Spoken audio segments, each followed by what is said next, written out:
Alright, so these next chords that we're going to be doing are going to be in the key of C. And I like this key because you can kind of embellish it a little bit with just the way that the chords are formed and the way that they move. Also, keep a lookout for some treble chords. There's some that when you look up online, they just give you trouble. So hopefully we can go over a way to make this key a little bit easier and something that you can use almost all the time that you're in the key of C. So here we go. So we're going to start with our home bass in the key of C, which is the C chord. And I like to use this variation as opposed to this that we learned in the key of G, just because this one resolves a little more. Like it feels like you're coming back, whereas this one feels like it wants to go to G. So we're going to do this one. And I play it just the standard way that you'll find on a chord diagram. You have your ring finger on the 3rd fret of the A string, your index finger on the 2nd fret of the D string, your index finger, did I just say index? Middle finger on the 2nd fret of the D string, and your index on the 1st fret of the B string. Anyways, so everything rings open except for the low E.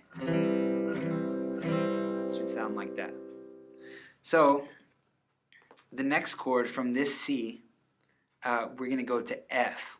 And if you look for the chord online, you'll see something like this, which just, to me, it sounds kind of cheesy. There's nothing bad with it, but sometimes it just doesn't fit. And not to mention it's on the more advanced side to get it to sound correct. So what I like to do is I like to go from this C formation, and I like to put my pinky right underneath the ring finger on the 3rd fret, D string.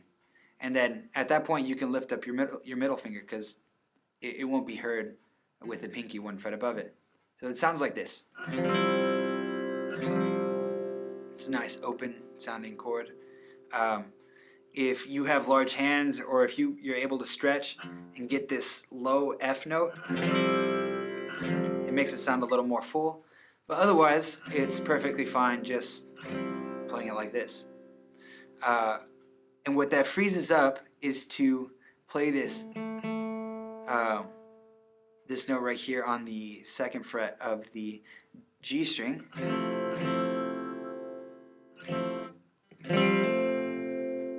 And there you go into kind of the embellishment side of what you can do in the key of C.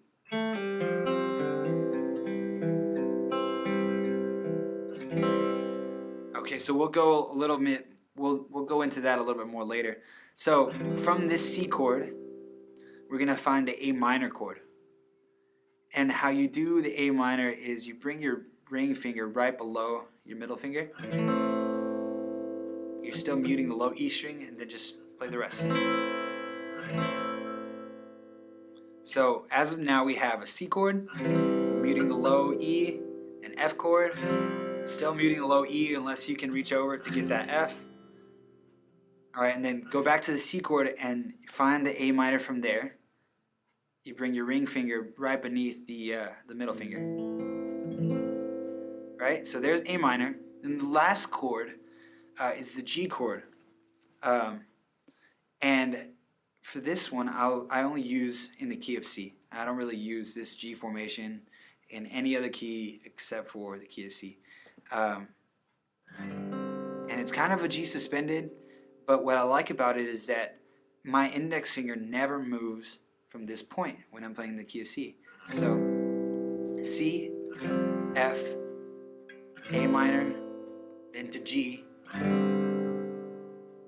So I think what it is if I didn't have my middle finger there, then it would sound too much like a G suspended,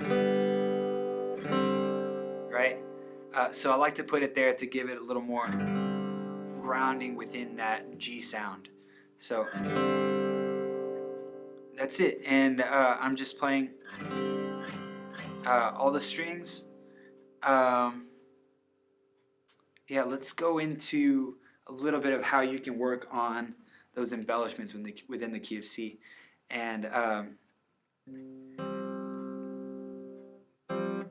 I think at first it's just finding which strings are able to move. So within the F chord, we're able to change the note of this this G string, right, with our middle finger. So what we can do is start just doing one strums like this, then going off,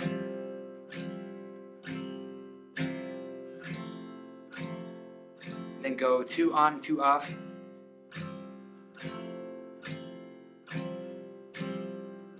then just do 1.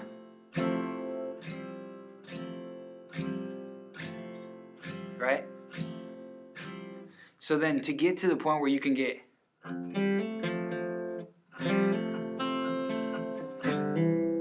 to that point, you want to start doing it within the beat. So within the 1, 2, 3, 4.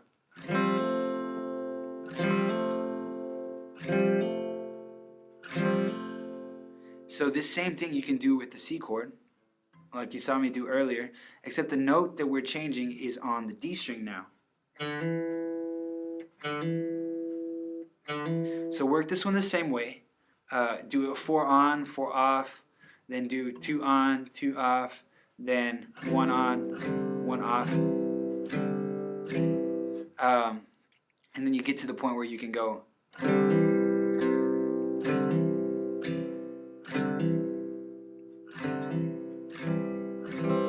And there's so many songs that you're able to do because you can move around from here.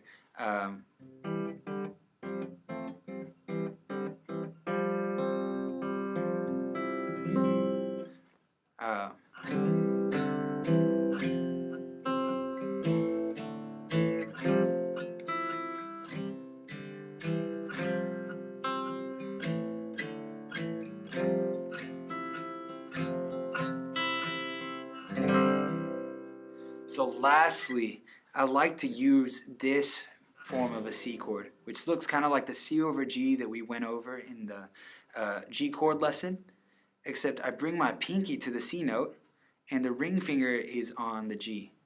And then on this one, I don't like to hear the E string, so either I won't get to that point when I'm strumming, or sometimes my pinky will, the bottom of my pinky will mute that high E string. But that's it for the chords in the key of C. The way that I play them. Granted, there are other chords in the key of C, but these are the main ones that you'll find in most songs.